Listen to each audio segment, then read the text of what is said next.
제가 지난주에 뉴욕에 있는 연애 실행부회의를 참석하기 위해서 현규 집에 차를 두고 다녀왔습니다. 주차비도 아낄 겸 현규네 집에 하룻밤 잘 겸 해서 그렇게 현규 집에 차를 두고 다녀왔고, 다시 돌아오는 날 공항에서 현규를 만나서 저녁을 먹고 헤어져서 제가 왔습니다. 저녁을 먹으면서 현규가 자기가 새해 결심한 것이 있었다고 그래요. 이런 얘기, 새해에는 자기가 피아노도 더 연습하고 트럼펫도 더 열심히 불어야 하는데, 트럼펫도 이게 안 불면 입에 근육이 굳어져서 안 되거든요. 그래서 제가 트럼펫 연습도 해야 되는데 아직 제대로 아직 못했다, 그런 얘기를 해서 제가 현규한테 그랬습니다. 그 새해가 벌써 한 달이 지났다고, 시간이 참 빨리 간다고 하면서 결심한 것을 잘 지켜나가라 라는 대화를 서로 주고받았습니다. 여러분들 2024년에 어떤 꿈과 결심을 가지고 새해를 시작하셨는지 모르겠습니다만은 그 새해가 벌써 한 달이 지났고요. 오늘은 또 절기상 입춘이기도 합니다. 그러다 보니 새해 결심한 것이 한 달이 지난 이 시점에서 내가 얼마나 지키고 있었는지, 아니면 결심한 것조차도 까맣게 잃어버리고 살아가고 있는 것은 아닌가, 우리들 스스로를 좀 돌아볼 필요가 있지 않나, 그런 생각을 합니다. 제가 언젠가 한번 드린 말씀인데 이런 책이 있습니다. 바보는 항상 결심만 한다 라는 책이 있습니다. 이것은 한글로 번역하면서 이런 제목이 달려져 있는 거고요. 실제 영어 제목은 그렇지는 않습니다. 그래서 사실은 어쨌든 내 삶의 일들이 자꾸 변화되고 바뀌어져야 하는 것을 이야기하는 그런 책인데, 그래서 1월은 결심하는 달이 아니라 사실은 그 결심한 것을 이미 실행에 옮겨야 하는 달이라는 것을 여러분들이 잊지 마시기 바랍니다. 흔히 이런 말들을 하지요. 표현하지 않는 사랑은 사랑이 아니고, 그러면 이제 갑돌이와 갑순이가 되는 거죠. 각자 사랑하면서도 사랑하는 말 못해서 각자 시집가고 장가가는 그런 상황이 생기고요. 울리지 않으면 종이 아니다 라고 하는 말을 합니다.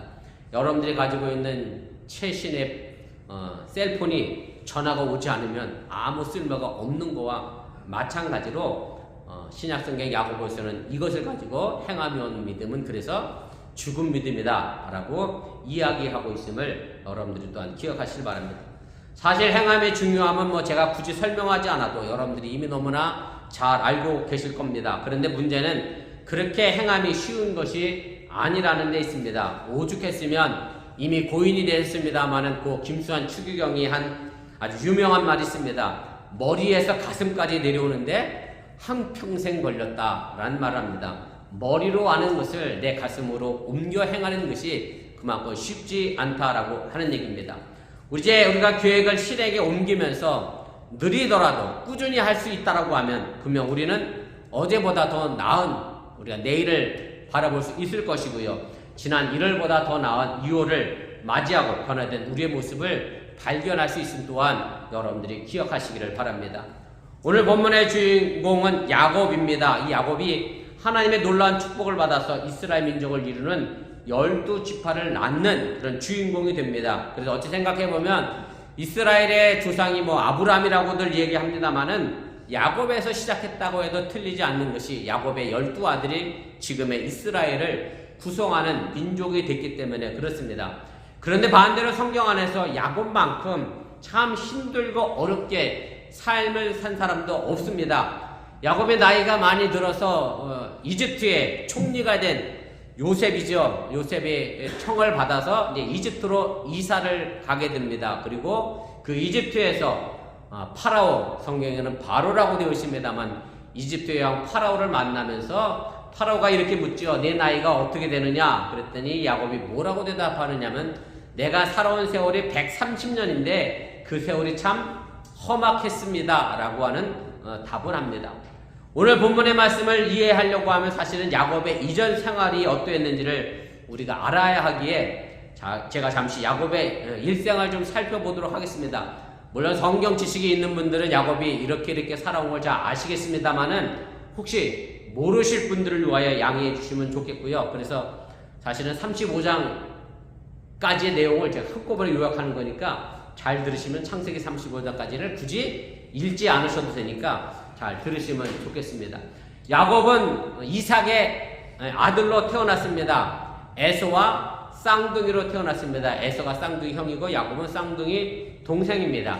야곱의 이름의 뜻은 원래는 하나님이 보호하신다라고 하는 히브리어 야야콥 엘을 줄여서 야곱이라고 한 겁니다. 그런데 성경의 야곱의 이름은 뭐와 동일하게 사용되고 있느냐면 사람을 속이는 교활한 의미의 히브리어 아콥과 발음이 비슷하기 때문에 이 야곱이 자꾸 교활한 사람, 사람을 속이는 사람으로 소개가 되어지고 또 그렇게 우리가 알고 있습니다. 왜 그럴 수밖에 없느냐면 야곱의 일생의 삶이 교활하고 기회를 엿보면서 자기 이익만을 따라 살았던 기회주의자였기 때문에 야곱이 내 이름을 왜 거기에 빗대서 나를 불러라고 할 말이 없는 사람이 사실 야곱의 일생의 삶이었음을 우리가 알게 됩니다. 대표적인 것으로 여러분이 아시는 것처럼 야곱은 이제 사냥을 나가 배가 고파 돌아온 그의 형 에서에게 팥죽 한 그릇 내놓고 형이 가지고 있는 장자의 명문의 권리를 샀습니다. 형을 속여 팥죽 한 그릇을 샀습니다. 그리고 그것 때문에 형이 화가 나서 야곱을 죽이려고 했을 때 야곱은 형의 칼을 피해서 하란에 사는 외삼촌 라반의 집으로 급히 도망을 가게 됩니다. 그리고 야곱은 도망을 가면서 오늘 본문에도 나와 있습니다만 루스라고 하는 광야에서 지쳐 쓰러져 잠을 자게 됩니다. 아시는 대로 호텔이 있던 시절이 아니니 루스 땅에 할레데인이라도 있으면 거기 투숙하면 되는데 그렇지 못하니 노숙을 거잖아요. 노숙하면서 베고 잘 게 없어서 돌을 베개 삼아 잠을 잡니다. 그리고 거기서 꿈에 하나님을 만나게 됩니다. 그리고 그 꿈을 통해서 그가 다시 하나님과 함께 하겠다는 약속의 축복을 받고 그가 새로운 삶의 이정표를 걸어가게 됩니다. 정말 형을 피해서 아무것도 없이 혈련단신 정말로 바닷가리 내려온 야곱의 입장에서 잘 곳이 없어서 돌베개 베고 노숙하는 야곱의 입장에서 이 하나님을 만난 경험의 사건은 그의 삶을 완전히 뒤바뀐 그런 사건이었고 결정적인 사건이 되었다라고 하는 얘기입니다.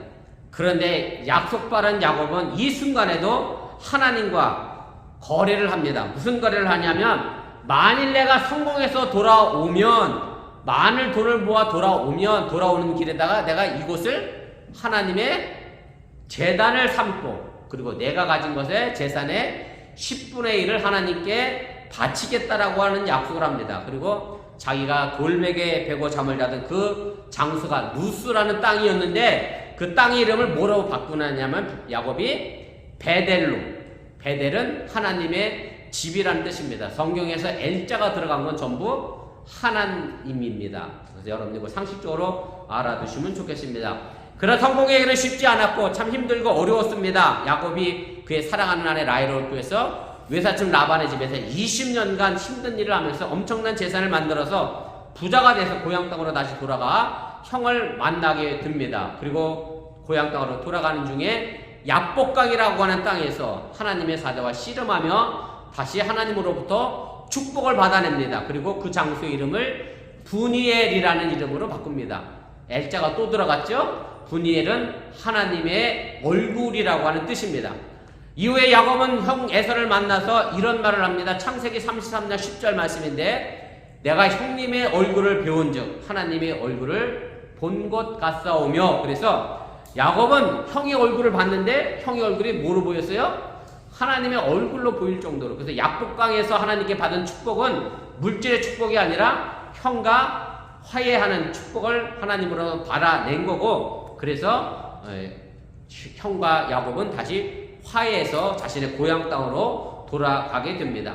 그런데 야곱의 고생길이 여기서 끝난 게 아닙니다. 형과 만난 다음에 야곱은 오늘 본문에도 나와 있습니다만 세겜이라는 곳으로 갑니다. 세겜 민족이 살고 있는 땅으로 갔는데 근데 이 세겜에서 야곱에게 하나밖에 없는 외동딸 디나가 세겜 민족에 의하여 성폭행을 당하게 됩니다. 그래서 야곱의 12아들이죠. 오빠들이 세겜 민족에게 아주 무참하게 아주 처참하게 보복을 했고요. 야곱은 또다시 세겜 사람들로부터 보복을 받을까 무서워서 이 세겜 땅을 도망을 가게 됩니다. 바로 이때 야곱은 하나님께 지시를 받게 되는데 그것이 바로 오늘 본문 35장 1절에 있는 말씀입니다. 야곱에게 하나님이 이렇게 명령을 내리십니다. 하나님이 야곱에게 이르시되 일어나 베델로 올라가서 거기 거주하며 내가 내 형 에서의 낯을 피하여 도망하던 때에 네게 나타났던 하나님께 거기서 제단을 쌓으라 하신지라. 아마도 야곱은 왜 자신의 생애가 이렇게 고난의 연속이었는가를 생각해 봤을 겁니다. 재산도 모을 만큼 모았고 많은 자손도 이루었는데 어째서 내게 이런 불행이 계속 되는가 아마 생각했을 겁니다. 그때 하나님은 야곱에게 깨우침을 줍니다. 너무나도 먼 옛날 아마도 야곱조차 까맣게 잃어버렸던 하나님과의 약속을 다시 생각해 내게 됩니다. 그리고 하나님과 약속한 것을 다시 지키기 위하여 오늘 하나님은 야곱에게 베델로 다시 돌아가라고, 거기 가서 하나님께 네가 약속했던 대로 제단을 쌓고 예배하라고 그렇게 돌려보내고 있다라고 하는 얘기입니다. 한마디로 야곱의 일생은 하나님의 은혜를 잊어먹은 배은망덕한 사람의 표변이 됩니다. 그래서 하나님은 야곱의 성공의 근거가 어디 있었는가를 다시 알려주면서 오늘 본문의 말씀을 하면서 너가 약속했던 그 베델 땅으로 다시 돌아가 하나님과 약속을 이행하고 준행할 것을 이야기를 해주고 있다라고 하는 얘기입니다. 지난 수십 년 동안 야곱은 자신의 성공만을 위하여 온 인생을 바쳐 살아왔습니다. 많은 재산과 자손을 이룬 것 외에 그 어느 것도 생각하지 않고 일만 하며 살아왔던 인생의 삶이 야곱의 모습이었습니다. 제가 여러 번 말씀을 드렸습니다마는 야곱은 보이지 않는 우상을 섬긴 겁니다. 야곱의 하나님은 성공이었고 돈이었고 물질이었고 승리였다는 말씀입니다. 그런데 자신의 딸이 어려움을 만나게 되고 그 어려움으로 인해 복수를 하고 또 복수를 당하게 될까 무서워 불안해하고 있을 때에 야곱은 자신의 삶을 되돌아보게 됩니다. 그리고 자신의 형편을 깨닫고 온 가족을 모아놓고 오늘 본문 3절에 이렇게 말을 하게 됩니다. 우리 함께 읽어보겠습니다. 우리가 일어나 베델로 올라가자. 내 환난 날에 내게 응답하시며 내가 가는 길에서 나와 함께 하신 하나님께 내가 거기서 제단을 쌓으려 하노라. 야곱은 자신이 오직 재물과 자손만을 생각하며 살아왔던 그의 신앙이 우상이었던 것을 깨닫게 됩니다. 그리고 진정으로 자신을 이제까지 있게 만든 하나님을 다시 발견하게 되고 그 하나님을 향하여 제단을 쌓기 위하여 하나님의 집 베델로 온 가족을 데리고 가는 결단과 결심을 하게 됐다는 말씀입니다. 우리가 2024년을 시작한 지 벌써 한 달을 보내고 있는 이 시점에서 나는 지금 하나님과 어떤 약속을 했고 하나님의 집을 향하여 내가 지금 베델로 향하여 나아가고 있는지 한번 깊이 생각해 보시기를 바랍니다. 물론 우리의 인생의 삶이 힘들고 어려워서 하나님과의 약속을 까맣게 잃어버리고 살 때가 많이 있습니다. 그럼에도 불구하고 끊임없이 우리는 하나님의 집을 향하여 걸어가야 하는 신앙의 순례 여정을 멈춰서는 안 된다고 하는 사실을 여러분들이 잊지 마시길 바랍니다. 우리가 이 땅에 살다 보면 우리를 정말로 힘들게 하는 많은 것들이 있습니다만은 그 대부분은 돈에서부터 출발하게 됩니다. 솔직히 돈만 충분하면 굳이 가족 간에, 친구 간에, 이웃 간에 무슨 문제가 있겠습니까? 별 문제 없이 잘 지낼 수 있다라고 하는 얘기입니다. 제가 얼마 전에 유튜브를 보다가 기독교 방송 CTS죠. 에서 하는 유튜브 대담 방송이 하나 있어서 제가 그 동영상을 보게 됐습니다. 제목 때문에 봤어요, 사실은. 제목이 이렇게 나와 있었어요. 지금의 한국교회 왜 부교역자와 전도사를 구하기가 어려운가? 제 친구들로부터 부목사 구하기 어렵고 전도사 구하기가 어렵다는 얘기를 아주 들어서 도대체 뭐 때문에 그런가? 제가 궁금해서 그 방송을 이제 봤습니다. 다른 말로 하자면 요즘은 목사 구하기가 힘든 시대가 됐다라고 하는 그런 얘기고 실제로 그렇습니다. 제 모교도 마찬가지고 한국의 주요 메이저 신학교도 미달되기 시작한 지가 한참이고 사실 미국 신학교도 마찬가지입니다. 신학교에 가려고 하는 사람들이 거의 없는 실정이 지금 이 시대의 삶의 모습입니다. 유튜버가 말하는 부목사와 전도사를 구하는데 가장 문제가 되는 게 뭐냐면 여러 통계가 쭉 나와 있는데 제일 앞에 나와 있는 게 바로 사례비, 돈의 문제입니다. 한마디로 생활하기가 너무 어렵다. 교회 사는 일들은 너무 많은데 어렵다. 차라리 아르바이트를 하는 게 이거보다 더 낫다. 그래서 한국 교회 부목사 월급은 저는 뭐 부목사를 아직 둬본 적이 없어요. 불문율로 정해져 있는데 단임 목사 월급의 반이 부목사 월급이라네요. 그러니까 단임 목사 300 받으면 부목사는 150 주는 게 불문율이라고 그렇게 돼 있어요.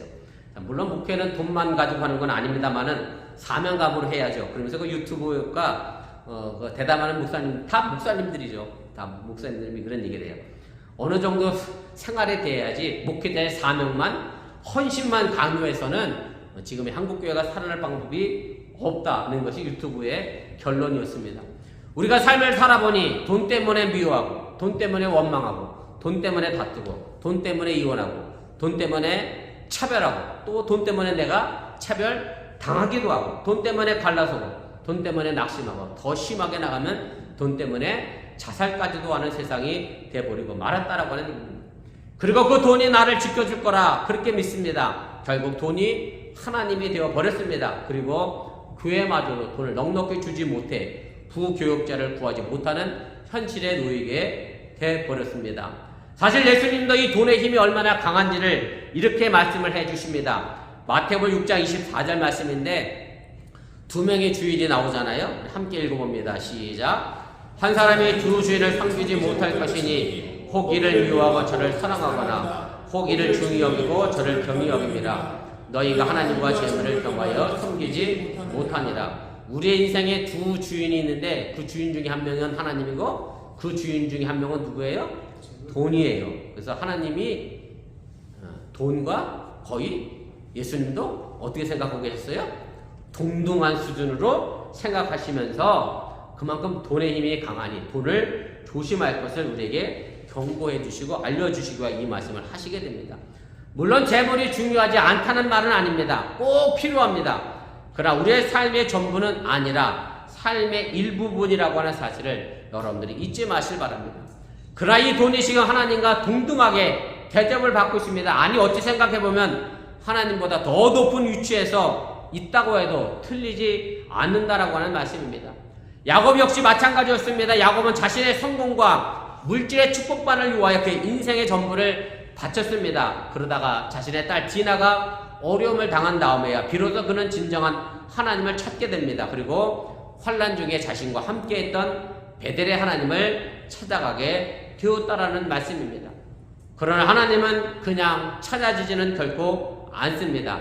하나님께 가기 위하여 버려야 할 것들이 많이 있습니다. 야곱은 그래서 자기 집안 사람들에게 이렇게 본문 2절에 말합니다. 우리 본문 2절인데 함께 읽겠습니다. 시작. 야곱이 이에 자기 집안 사람과 자기와 함께한 모든 자에게 이르되 너희 중에 있는 이방 신상들을 버리고 자신을 정결하게 하고 너희들 의복을 바꾸어 입으라. 하나님의 집 베델을 가기 위해서 먼저 야곱은 버려야 할 것이 있으니 버리라고 이야기합니다. 여기 2절에 있는 말씀은 야곱의 경우인 것이고요. 우리에게는 또 다른 버릴 것이 존재하고 있음을 여러분들이 기억하시고 우리가 버려야 할 것은 버려야 하나님을 만날 수 있다고 하는 사실을 여러분들이 기억하시기를 바랍니다. 야곱은 먼저 이방 신상을 버리라고 이야기합니다. 우리에게 있어 이방 신상은 우상이라고 하는 얘기고 우상은 곧 돈만은 아닙니다. 돈 말고도 너무나 많은 우상이 우리에게 존재하고 있고 그것을 버리지 않고는 우리는 하나님께 갈 수 없음을 이야기하게 됩니다. 돈을 버리라고 그러면 뭐 여러분들이 가지고 있는 돈을 다 땅바닥 길바닥에 버리라는 말이 아닙니다. 여러분들이 다니고 있는 직장을 다 때려치라는 말도 결단코 아닙니다. 그럼 뭘 버려야 하느냐면 남보다 돈이 많으면 내가 행복하고 남보다 돈이 없으면 나는 불행하다는 잘못된 생각, 거짓 논리에서 여러분들이 벗어날 수 있기를 바랍니다. 남보다 빨리 진급하면 나는 훌륭한 사람이고 남보다 빨리 진급하지 못한 사람이면 나는 못난 사람이고 형편없는 사람이다 라는 나쁜 편견을 버리시기를 바랍니다. 큰 것은 좋은 것이고 작은 것은 나쁘고 부끄러운 것이라고 하는 생각을 버리라고 하는 얘기입니다. 우리의 삶을 온통 사로잡고 있는 이런 거짓 주인들을 몰아내지 않으면 우리는 하나님의 주권을 내가 온전히 받아들일 수 없다고 하는 사실을 여러분들이 기억하시고 하나님의 집을 향하여 베델로 올라가는 이 시점에서 내가 버려야 할 것이 무엇인지 과감히 버릴 수 있기를 주님의 이름으로 축원을 드립니다. 둘째로 야곱은 자신을 정결하게 하라 말합니다. 우리 조상들은 제사를 지내기 전에 정결한 물에 깨끗한 물에 목욕을 했습니다. 이걸 사자성어로 목욕 재개라고 합니다. 우리 신앙인들에게 있어서 목욕 재개는 어찌 보면 세례와 같다고 이야기할 수 있습니다. 세례는 우리의 마음을 씻는 겁니다. 시기와 탐욕과 교만의 마음을 씻어내는 겁니다. 우리가 이런 마음을 가지고는 하나님께 온전히 예배할 수 없기 때문에 그렇습니다. 제가 뉴욕을 가봤더니 뉴욕은 이 동네하고는 좀 다릅니다. 플로식이라고 하는 한인 밀집 지역을 갔는데 24시간 운영하는 가게가 굉장히 많이 있어요. 유관순 열사가 만세 불렀던 병천에 가서 제가 순대를 먹었는데 거기 갔더니요 불이 너무 화려하게 조명이 너무 잘 켜져 있는 거예요. 아주 그런 곳에서는 촛불 하나 들고 있어봐야 아무 의미가 없습니다. 너무 조명이 밝으니 뭐 촛불 켜봐야 그 초리가 무슨 힘이 있겠습니까? 무슨 말씀을 드리려고 하는 거냐면 내 눈이 세상의 휘황찬란한 불빛에 물들어 있어 버리면 촛불로 은은하게 다가오시는 예수님의 얼굴을 우리는 만날 수 없음을 기억하시면서 신앙의 목욕 재개를 할 수 있기를 주님의 이름으로 축원을 드립니다. 셋째로 야곱은 의복을 받고 입으라 얘기합니다. 성경에서 옷은 인격이고 마음가짐입니다. 무엇보다는 우리는 그리스도로 옷 입어야 한다는 사실을 여러분들이 잊지 마시기를 바랍니다. 우리 남자분들은 다 아시겠습니다만은 아무리 의사나 판사나 변호사나 할지라도 회사의 사장이라 할지라도 예비 군복 입으면 뭐가 되죠? 네? 예비 군복 입으면 뭐가 돼요? 네, 멍멍이가 됩니다가 정답이에요. 우리 이병건 지사한테 물었더니 예비 군복 입으면 예비군입니다. 예비 군복만 입으면 멍멍이가 된다고 그래요. 멍멍이가. 왜냐면 옷 때문에 다 똑같이 예비 군복 입었는데 내가 의사인지 판사인지 변호사인지 사장인지 누가 구분하겠어요. 그러니까 다 똑같이 행동하고 다 똑같이 말 그대로 예비 군무처럼 어슬렁어슬렁 총땅 질질 끌고 다니고 뭐 이럽니다. 제가 하와이에서 목회할 때 제가 이렇게 양복 입고 가운 입고 설교를 하면 우리 하와이 교인들은 그래. 목사님 더운데 하와이에서 이렇게 입고 설교하냐. 하와이 저걸 입으래. 하와이는 뭘 입냐면 알로하 셔츠라고 있어요. 알록달록한 반팔. 하와이 사람들 다 그거 입고 설교하고 목사들. 그게 정장이니까 그거 입으라고 그러는데 제가 그때 뭐라고 얘기했냐면 이 말씀을 드렸어. 목사도 예비 군복 입으면 뭐가 돼요? 예, 멍멍이가 됩니다. 그래서 저는 가능하면 입지 않겠습니다. 제가 뭐 굳이 이렇게 예복을 차려 입는 이유가 사실 옷이 마음가짐이기도 하기 때문에 그렇습니다. 사도 바울이 로마서 13장 14절에 이런 말을 합니다. 오직 주 예수 그리스도를 옷 입고 정욕을 위하여 육신의 일을 도모하지 말라.